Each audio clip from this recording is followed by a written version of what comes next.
नमस्कार, नक्षत्र न्यूज में आप सभी का स्वागत है। मैं हूं नितेश रंजन और आप देख रहे हैं हमारा खास कार्यक्रम सफर जिंदगी का।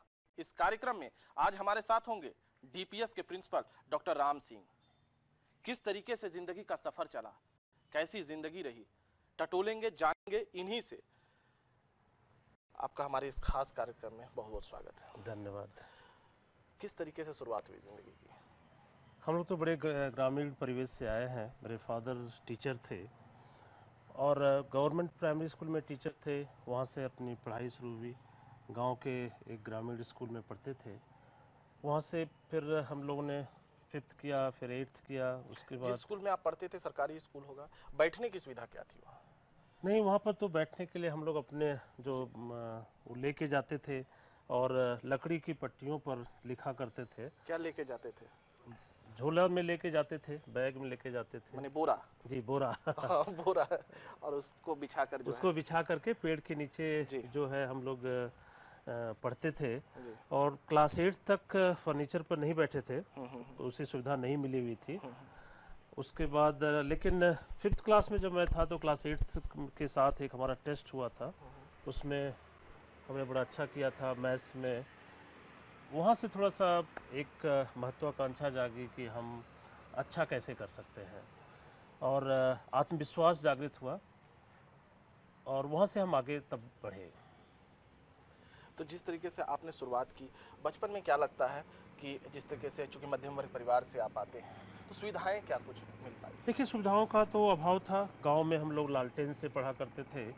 रात में पढ़ना, फिर सुबह 4 बजे उठ के पढ़ना, वो ऐसा माहौल हुआ करता था। आजकल तो थोड़े माहौल बदले हैं, लेकिन उस समय ऐसे पढ़ते थे।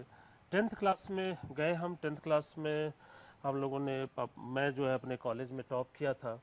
उसके बाद पॉलिटेक्निक में हुआ।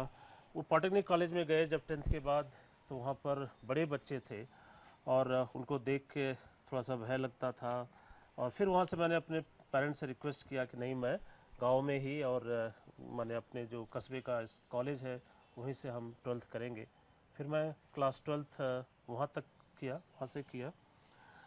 उसके बाद बीएससी हुआ। ग्रेजुएशन के बाद मेरे फादर ले गए हमको एक कॉलेज में, एक हॉस्टल में डाल दिए वहाँ पर। कहाँ पर? कहाँ? जहाँ पर वो पूर्वांचल यूनिवर्सिटी है, जो गोरखपुर यूनिवर्सिटी का पार्ट है। जी तो गोरखपुर यूनिवर्सिटी से हमने बीएससी और एमएससी किया है। जी। तो वहाँ हॉस्टल में रहते थे। मेरे फादर जाते थे वहाँ पर देखने। और अभी याद है कि जब हम लोग एमएससी कर रहे थे तो 500 रुपये ही जो है एक खर्च मिलता था। ये कब, किस ईस्वी की बात आप कर रहे हैं? नहीं, हम बात कर रहे हैं अभी 91 का बात कर जी रहे हैं। जी। 91 में हमने बीएससी किया था, ठीक 93 में जो है एमएससी किया था। हम्म। तो 91 में जब बीएससी कर रहे थे तो उसमें 500 रुपये मिलता था। और मेरे फादर कभी कभी जाया करते थे देखने के लिए। और एक शर्ट जो है और पैंट में ही हम लोग पूरा महीने और साल जो है चलते रहते थे। तब इतने भी नहीं थे कि 2-3 ड्रेस हों या कपड़े हों। मतलब एक कपड़ा रहता था, उसी में कॉलेज जाना है, आना है? हाँ, एक माने कि कॉलेज जाने के लिए करीब एक ही ड्रेस हो पाता जी था। जी। क्योंकि मेरे फादर प्राइमरी स्कूल में टीचर थे और हम 2 भाई 1 बहन थे। और चूँकि उसी में सभी चीज़ें, घर की चीज़ें, व्यवस्थाएं करनी पड़ती हैं, तो थोड़ी कमी तो थी ही। और किस दौर से गुजरे, और क्या कुछ लगा कि कब लगा आपको कि अब जो है आगे बढ़ने की आवश्यकता है? नहीं, देखिए, जिस दौर से थे, जो फादर थे, जिस तरह का डिसिप्लिन और बात करते थे, शुरू से लगता था कि नहीं, कुछ करना है, आत्मनिर्भर बनना है और आगे बढ़ना है। जी आ, कुछ करने का और विचार था, लेकिन बीच में जब हम एमएससी कर रहे थे, अपने यूनिवर्सिटी में हम पढ़ने में अच्छे थे, तो एक नवोदय विद्यालय था जहाँ पर एक टीचर नहीं थे। तो फिजिक्स के टीचर नहीं थे, तो उनके जो प्रिंसिपल हैं हमारे, एचओडी से बोले कि कोई सी अच्छे बच्चे को दीजिए जो हमारे बच्चों को फिजिक्स पढ़ा सके। जी। तो वहाँ से हम, कॉलेज के बगल में ही था नवोदय विद्यालय, वहाँ जाके बच्चों को 11th और 12th में फिजिक्स पढ़ाता था। बच्चों के करीब आना, बच्चों की मानसिकता को समझना, और आप कह सकते हैं उद्देश्य से थोड़े हट गए हम, और टीचर बन के हमको अच्छा लगा। तब से मैं टीचर स्टार्टिंग बन में गया। स्टार्टिंग में आपको लगता था कि कुछ और करना है, जैसे एक होता है कि बचपन से ये फीलिंग्स आ जाती है जब आप 7-8 में रहते हैं कि नहीं भाई हमको कुछ आगे दूसरे तरफ जाना है, आईएएस बनना है, आईआईटी करना है, डॉक्टर बनना है, इस तरीके की बातें थी शुरुआती दौर से? नहीं, शुरुआत में था हमारा एक था कि एमएससी जो हम बीएससी किए थे, तब जाके हम थोड़े सिविल सर्विसेज की तैयारी करेंगे। उसके लिए मेरे पेरेंट्स भी चाहते थे, फादर भी चाहते थे। लेकिन एमएससी के फर्स्ट ईयर में वही बताया कि आपको एक स्कूल में जब हमसे थोड़े पढ़ाने के लिए बुलाया गया, वहाँ से थोड़े डाइवर्ट तो हुए और वहाँ पर से कुछ सैलरी मिलने लगी, तो उससे लगा कि नहीं ये भी अच्छा काम है, यहाँ से हम कर सकते हैं। वैसे मेरा भाभा में भी एक सिलेक्शन हुआ था 96 में, और मुझे इंटरव्यू के लिए जाना था। तब हमारे प्राचार्य हुआ करते थे डॉक्टर त्यागी, उनका कहना था कि नहीं अभी टीचिंग ही अच्छा है, टीचिंग आप करो और सुविधाएं भी है और आप समाज के लिए कुछ कर सकते हैं और एक साइंटिस्ट बनने से अच्छा है एक टीचर बने। उनकी बात हमारे दिमाग में जो है घर कर गई और हम तब से टीचर बने हैं और मैं संतुष्ट हूँ।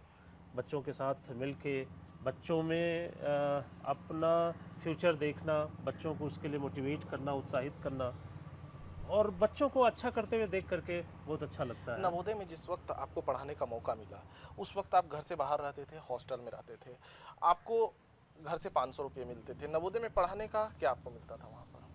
देखिए, जब मैं नवोदय में पढ़ाने गया तो वहाँ से हमको 1750 रुपये जो है 500 के एडिशनल मिलता था।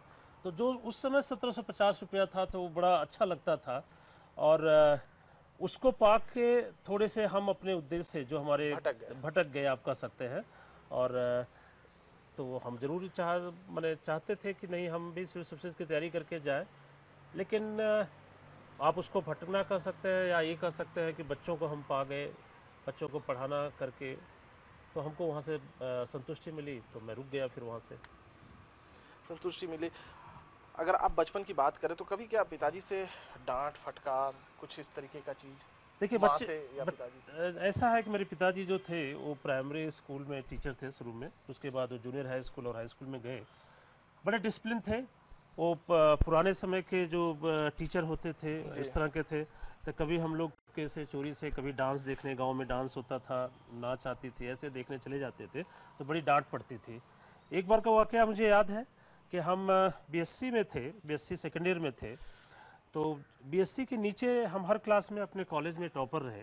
तो बीएससी सेकेंड ईयर में मेरा फर्स्ट डिवीज़न तो आया, लेकिन अपने कॉलेज में टॉप नहीं कर पाए। तो मेरे फादर थोड़े नाराज़ हुए थे, थोड़े डांटे थे और माने कि उन्होंने एक थप्पड़ भी लगाया था। बट वहाँ से चूँकि समझ में आता था कि कितना उनका कंसर्न है, उनका कितना प्यार है या कितना वो चाहते हैं, तो लगा कि नहीं आगे कुछ अच्छा करना चाहिए। पिताजी की डांट मिली, फटकार मिली, आगे बढ़ते गए, लगा कि नहीं बच्चों के साथ ही जीवन है और शायद आज भी जो है उसी पायदान पर हैं और लगातार बढ़ते जा रहे हैं। अभी हम रुकेंगे एक छोटे से ब्रेक के लिए। ब्रेक के बाद जब वापस आएंगे तो इनसे जानेंगे कि बचपन में कैसे ये कहां नाच देखने चले जाते थे, इन सभी चीजों को भी जानेंगे। लौटते हैं एक छोटे से ब्रेक के बाद।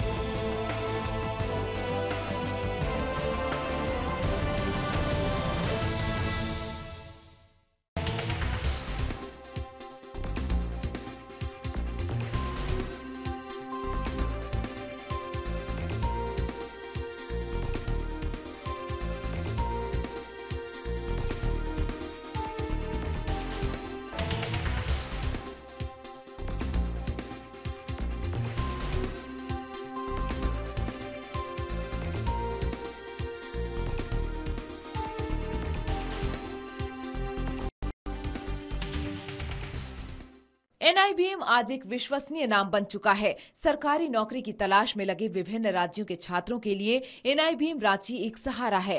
Banking staff selection, PO specialist officer इत्यादि की तैयारी के लिए एनआईबीएम एक जाना पहचाना नाम बन चुका है। एनआईबीएम रांची में छात्रों के लिए पूर्णतः वातानुकूलित शिक्षा, पुस्तकालय, reading room, seminar hall, group discussion room तथा साक्षात्कार रूम की व्यवस्था है। तैयारी हिंदी तथा अंग्रेजी दोनों भाषाओं में कराई जाती है तथा पढ़ाई बैंकिंग एसएससी की परीक्षाओं में प्रयुक्त आधुनिकतम पैटर्न के आधार पर होती है। एनआईबीएम रांची अब राज्य की सीमा को लांघ चुका है। मसलन ओडिशा, पश्चिम बंगाल, बिहार, छत्तीसगढ़ के छात्र काफी संख्या में एडमिशन ले रहे हैं। कई छात्र तो बीटेक एमबीए के बाद भी यहां से बैंकिंग की तैयारियों में जुटे हैं। एनआईबीएम को अपने क्षेत्र में उत्कृष्ट कार्य करने के लिए कई स्थानीय एवं देशव्यापी संस्थाओं द्वारा सम्मानित किया जा चुका है। एनआईबीएम में सफल हुए छात्रों के लिए सम्मान समारोह का आयोजन किया गया, जहां मौजूद रांची विश्वविद्यालय के वीसी रमेश पांडे ने एनआईबीएम की सराहना की और छात्रों को बेहतर भविष्य की शुभकामनाएं दी। मैं एनआईबीएम को बधाई देता हूं कि इतने सारे विद्यार्थियों को हर साल बैंकिंग की परीक्षाओं में सफलता दिलवा रही है। वहीं संस्थान के सफल छात्रों ने एनआईबीएम को सफलता का श्रेय देते हुए धन्यवाद दिया। मैंने अपनी तैयारी एनआईबीएम से की थी। मैंने आईबीपीएस के थ्रू बैंक ऑफ इंडिया मेरा सिलेक्शन हुआ पीओ में।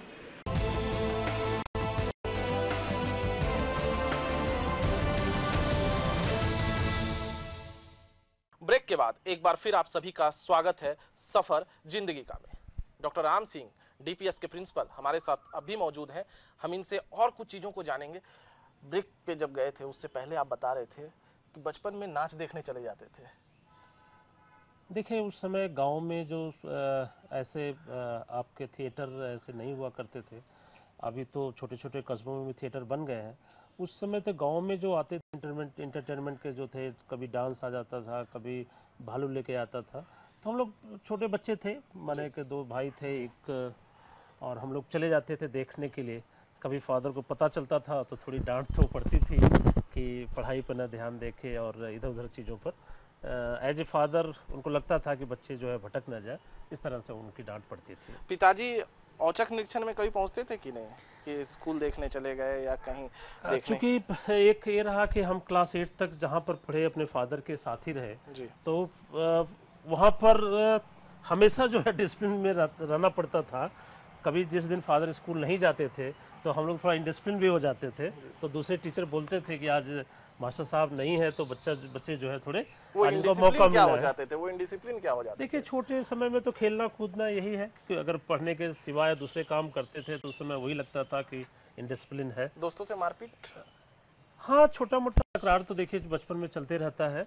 एक बार का वाकया हमको याद है कि हम जो थे जब पढ़ते थे तभी एक कोचिंग में कुछ प्रॉब्लम सॉल्व करने के लिए बुलाया जाता था, और जैसा आपको बताया हम पढ़ने में ठीक थे तो मैं चला जाता था। जब फादर को ये पता चला था तो वह हॉस्टल में कभी चेक करने चले जाते थे कि शाम को हॉस्टल में है, पढ़ रहे हैं या जाके कहीं कोचिंग में पढ़ा रहे हैं।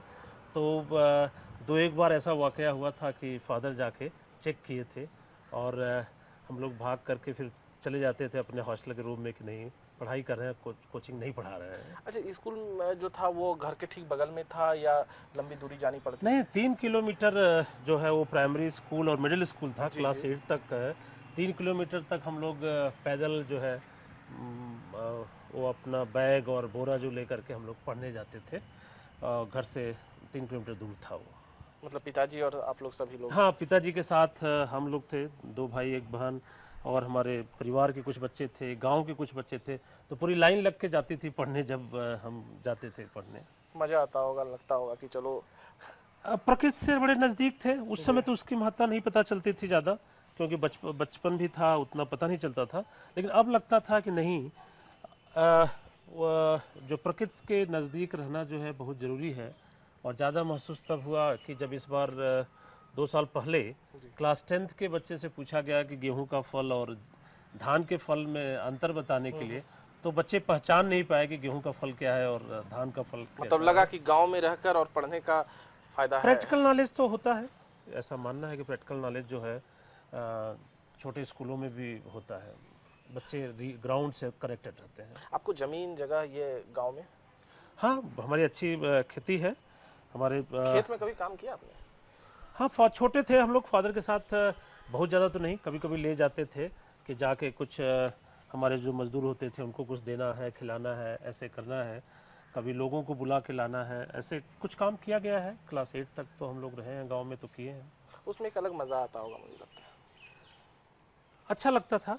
अभी देखिए जड़ तो वही है, जब जिस माहौल से, जिस प्रकृति से हम लोग निकल के आए हैं, तो लगता है कभी कि वहाँ पर जाके देखें और किस तरह से है कर रहा है, तो अच्छा ही लगता है। आपकी शादी हुई, आपको क्या कभी मैंने जब कॉलेज में आए उस वक्त क्या, जिस तरीके से आज का सिस्टम हो गया है, उस वक्त क्या आपको कभी कोई मैंने लड़की से अट्रैक्शन या कुछ इस तरीके की चीजें? देखिए ऐसा है कि जब हम लोग कॉलेज में या यंग एज तो होते हैं तो थोड़ा तो देखिए चलते रहता है, कभी किसी से आप दोस्त बनते हैं या दोस्ती करते हैं, लेकिन ऐसा कुछ सीरियस नहीं हुआ कि जिसको कि हम मतलब हुआ था लेकिन सीरियस नहीं हुआ। नहीं ऐसा मतलब मीन्स की दोस्ती तो रहती है ना। जी, जी। शादी कब हुई? शादी हमारी 96 में हुई, जब मैं डीपीएस बोकारो में था। मैं वहाँ पर एचओडी फिजिक्स था और वहाँ का एग्जामिनेशन कंट्रोल था, तब मेरी शादी हुई। मेरे पिताजी ने ही माने मेरी वाइफ को, मेरी सिस्टर बड़ी है, वो दोनों लोग गए, देख के आए और फिर उनसे मेरी शादी उन्हीं लोगों के द्वारा करवाई गई। मन में ये नहीं लगा कि पहले लड़की को देख लें? देखिए उस समय तो थोड़ा लग सकता है, लगता रहा होगा, लेकिन चूंकि ऐसा सिस्टम नहीं था और चूंकि हम लोग पेरेंट्स से बड़े डिसिप्लिन वे में बधे हुए थे, तो कभी ऐसी इच्छा होते हुए भी कभी ऐसा साहस नहीं हुआ कि निकाल नहीं पाए मन से, जो है उसको निकाल नहीं पाए कि भाई हमको एक बार देखने दीजिए? नहीं, ऐसा कहा नहीं गया हमारे द्वारा। अच्छा, जिस तरीके से पत्नी है, पत्नी का कितना सहयोग मिल पाता है? नहीं देखिए यही संतुष्टि है और हमारा पूर्णतया मानना भी है कि पेरेंट्स जो है, अगर जो शादी किए थे, जो देखे थे, क्योंकि बहुत सी चीज़ें हम अगर हमको भेजा जाता, शायद हम यंग होते तो बहुत सी चीज़ें हम नहीं समझ पाते, जो उन्होंने समझ के किया था। और आपको बताएं कि शायद मैं शादी होने के बाद जब घर लौट के आया तब पहली बार उनको देखा था। इवन जयमाल जब भी हुआ तब भी मैं देखने का हिम्मत नहीं कर पाया था, क्योंकि हमारे पेरेंट्स थे, हमारे टीचर्स थे वहाँ बैठे हुए, तो काफ़ी मतलब उस वक्त भी माला डाल दिया और उसके बाद फिर कुछ नहीं देखे? नहीं, हाँ, नहीं देख पाए थे। तो बल्कि मैं आते समय भी प्रयास किया कि देखें, लेकिन आके घर में एक्चुअली मैं देख पाया था उनको। और पूर्णतया संतुष्ट हूँ, बहुत कोऑपरेट करती हैं। और आजकल जो फैमिली चल रही है, बच्चों की एजुकेशन है, पूरा उन्हीं पर डिपेंड है, वही देखती हैं, घर पूरा देखती हैं। क्योंकि प्रिंसिपल होने के साथ काम बढ़ जाता है, समय ऑफिस में ज़्यादा देना पड़ता है, तो घर का जिम्मा तो पूर्णतया जो है उन्हीं का जिम्मा है। अभी रुकेंगे एक छोटे से ब्रेक के लिए। ब्रेक के बाद जब वापस आएंगे तो अब इनकी पत्नी से जानेंगे और समझेंगे कि डॉक्टर राम सिंह किस तरीके का व्यवहार उनका है घर में, किस तरीके से वो रहते हैं, क्योंकि असली हकीकत जो है वही बताएंगी। रुकते हैं एक छोटे से ब्रेक के लिए।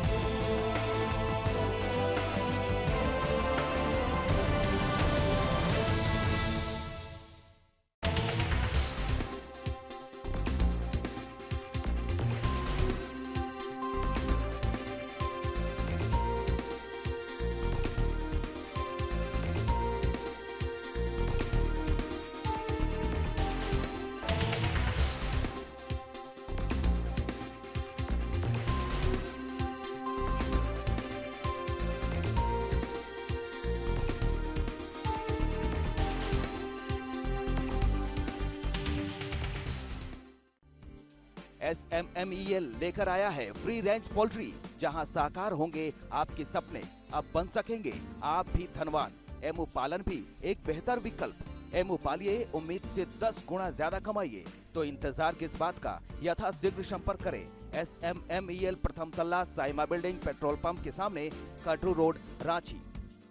हम आम आदमी के लिए सोचते हैं, हम आपके लिए सपने देखते हैं।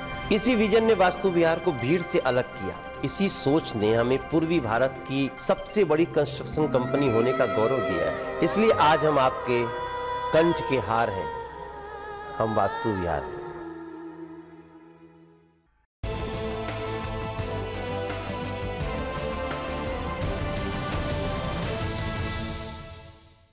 ब्रेक के बाद एक बार फिर आप सभी का स्वागत है सफर जिंदगी का में।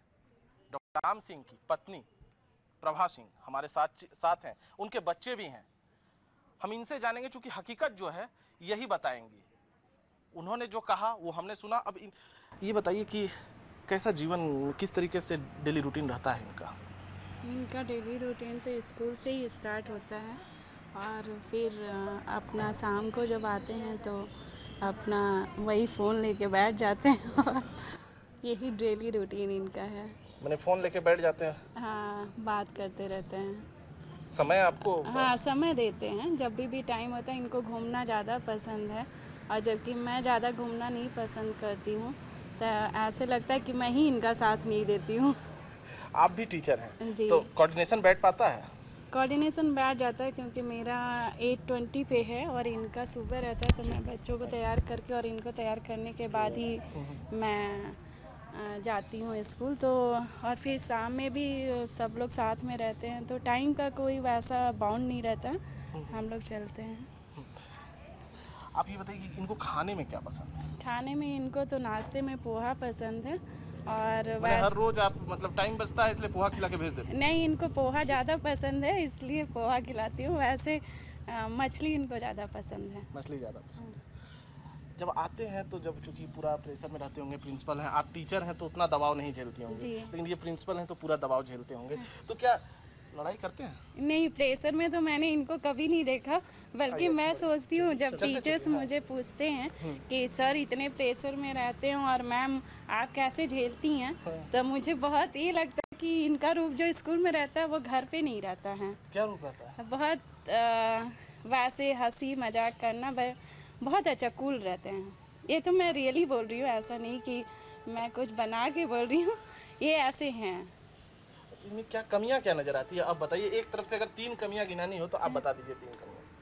3 कमियां क्या बोले, कमियां तो वैसे यही है कि जब मैं बोलती थी कि मैं शुरू से मेरा ये था कि मैं बच्चों को मैं जिससे शादी करूँ वो साइंस से हो, जिससे मैं आर्ट्स हूँ तो मेरे बच्चे को पढ़ा सकें, पर वो नहीं पहले से प्लानिंग था? पहले से प्लानिंग था, फ्यूचर प्लानिंग मैंने पहले की करके रखा था। और तो ये बच्चों को नहीं पढ़ाते, जो पहले फर्स्ट कमी ये है। और दूसरा तो ऐसा कुछ दिख नहीं रहा है, जो मेजर कोई ऐसी कमी नहीं दिखती है जिसको मैं बताऊं। अच्छा, इन्होंने कहा कि जब शादी हुई थी तो उस वक्त जो है मतलब इन्होंने आपको देखा भी नहीं था, आपने देखा था कि नहीं इनको? नहीं, मैंने नहीं देखा था। आप भी नहीं देखे? मैंने शादी के दिन जब माला फेरन होता है उस वक्त भी नहीं देखा था? उस समय भी मैं नहीं देखी थी। मैं घर गई तो ये जब इंटर किए, घर में किसी लड़की को लेके इनको जाना था कहीं पे, तो जब इंटर किए तो ये अपने आंखें पोंछ रहे थे, तो मुझे लगा कि यही लड़का है क्या। हो सकता है प्रेशर बढ़ गया हो। तो रोने लगे या पसीना पोंछ रहे हैं? हाँ, हो सकता है, may be, I don't know. पिताजी कितना समय दे पाते हैं? ज़्यादातर समय दे पाते हैं, लेकिन तब भी थोड़ा सा लैक हो जाता है। अच्छा, क्या लैक होता है? तो मतलब लगता है, गुस्सा आता है कि और हमको समय चाहिए था, सिनेमा देखना है? नहीं, मैं अपने से सब अपना मतलब पढ़ाई पूरी कर लेता हूँ, उतना मैं सक्षम हूँ। पापा की मदद से मैं थोड़ा सा और अच्छा कर लेता हूँ। पापा में अच्छाइयाँ क्या लगती है? पापा केयरिंग है और समय देते हैं और खेल कूद भी खेलते हैं। खेलते भी साथ में? क्या खेलना पसंद है इन्हें? फुटबॉल। फुटबॉल? तुम खुश हो? हाँ, मैं बहुत खुश हूँ पापा से। हाँ। अच्छा, ये इसने अच्छाइयाँ बताई, तुम कमी बता दो। कमी सच पापा में नहीं है, वो हमेशा से हम लोग के लिए इंस्पिरेशन ही रहे हैं, क्योंकि जब भी एक्चुअली एक गाइडेंस मिलता है तो, और पेरेंट अगर ऐसे हो जो आपको, पापा मम्मी दोनों ही थोड़े पढ़ाई की फील्ड से हैं, तो थोड़ा अच्छा रहता है, गाइडेंस एक अच्छा मिलता है, उनका एक्सपीरियंस भी शेयर होता है। कमी नहीं है, बस होता है कि जब थोड़ा उनको ज़्यादा बच्चों को देखना रहता है, मतलब ज़्यादा स्टूडेंट्स रहते हैं, तो थोड़ा कभी कभी लगता है कि आप उन लोगों को ज़्यादा प्रेफरेंस दे रहे हैं और मेरे बजाय, मैं तो आपकी बेटी हूँ, ऐसा टाइप का। तो अच्छा, तुमको लगता है कि थोड़ा ज्यादा हम लोगों को मिलना चाहिए मौका? हाँ, मौका नहीं, मतलब थोड़ा टाइम का, वही टाइम इशू रहता है थोड़ा बहुत। क्यों नहीं टाइम देते हैं आप? नहीं, देखिए, बच्चों का थोड़ा स्कूल से आने में लेट होता है, बट टाइम तो बच्चों को जितना मिलना चाहिए उतना मिलता ही है।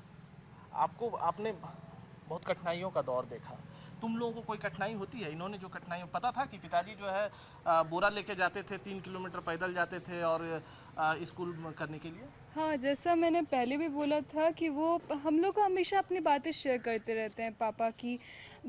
मैं पढ़ता था तो ऐसे ऐसे चलता था, कैसे बाबा पढ़ाया करते थे, दादाजी पढ़ाया करते थे, तो वो सब मतलब वही सब चीज़ इंस्पिरेशन बनता जाता है कि कैसे पढ़ाई उन्होंने की थी। नहीं, उतनी कठिनाइयाँ हम लोग को अभी ऐसा नहीं होता, क्योंकि अच्छे फैमिली से बिलोंग करते हैं, कोचिंग इंस्टीट्यूट्स रहते हैं, तो पापा की वजह से फैसिलिटीज़ मिल जाती हैं। अच्छा, पापा कहते हैं कि क्या बनना चाहती हो, क्या बनोगी, ये पूछते हैं या कहते हैं कि नहीं तुमको डॉक्टर बनना है, इंजीनियर बनना है? क्या पापा की तरफ से दबाव है या तुम्हारी इच्छा कुछ है बनने की? नहीं, पापा की तरफ से कुछ दबाव नहीं है। वो बोलते हैं कि जिस भी फील्ड में फोकस्ड रहो, अगर आपके पास फोकस है तो आप बहुत अच्छे से एक्सीलेंस अचीव कर सकते हैं। सो पापा से ऐसा कुछ क्या बनने की इच्छा है? एक्चुअली मेरे को ऑप्टिकल इंजीनियर बनना है, उस फील्ड में जाना है।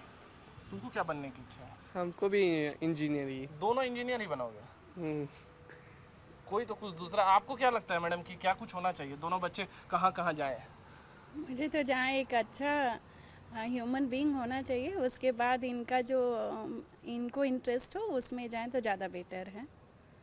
जो बच्चे करना चाहें उस पे करें तो ज़्यादा। हम लोगों को ना बोलना चाहिए कि बेटा आप ये करिए और आप ये करिए, जो इनको इंटरेस्ट हो वही करें।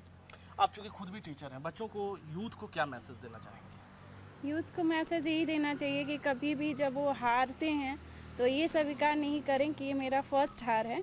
उसको मान के चलें कि ये हमारी लाइफ में हमेशा अप्स डाउन होते रहेंगे, और इसको मैं एक सरल वे में लेके और आगे बढ़ने की कोशिश करें और निराश ना हो और ना कि अपना डिप्रेशन में जाएं। यही यूथ के लिए मैसेज मैं देना चाहती हूँ। अभी दो कमी नहीं गिना पाई हैं, एक ही कमी बताया आपने। मैं उनकी में कमियां ही नहीं देखती हूँ। कुछ नजर नहीं रियली मैं नहीं देखती हूँ, इसलिए मैं नहीं बोल पा रही हूँ। नहीं तो बोलने के लिए बहुत सारे शब्द होते, पर मैं ही लगती हूँ कि कहीं ना कहीं इनको। अच्छा, आप में क्या कमियां हैं ये बताइए? मेरे में यही कमी है कि मैं जिद्दी हूँ।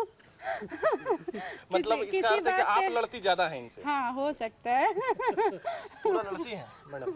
नहीं, वो थोड़े पॉजिटिव हैं चीज़ों के लिए, और परिवार चूंकि वो देखती हैं तो परिवार को अपने अनुसार चलाने का वो माने चाहती हैं, और डिसिप्लिन हमारे घर में है तो ये नहीं के चलते हैं। मैसेज क्या देंगे नक्षत्र न्यूज़ के माध्यम से, चूंकि तमाम जो है यूथ उन लोगों को?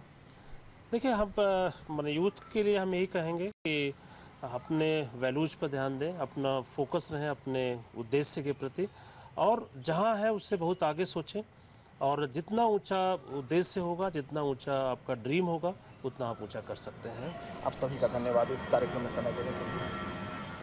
नक्षत्र न्यूज़ में आज इतना ही। अगले दिन किसी और खास मेहमान के साथ मिलेंगे और जानेंगे उनसे भी, जिस तरीके से डॉक्टर राम सिंह ने स्पष्ट तौर से कहा कि उद्देश्य में भटकाव नहीं होना चाहिए, तभी कोई व्यक्ति आगे बढ़ सकता है।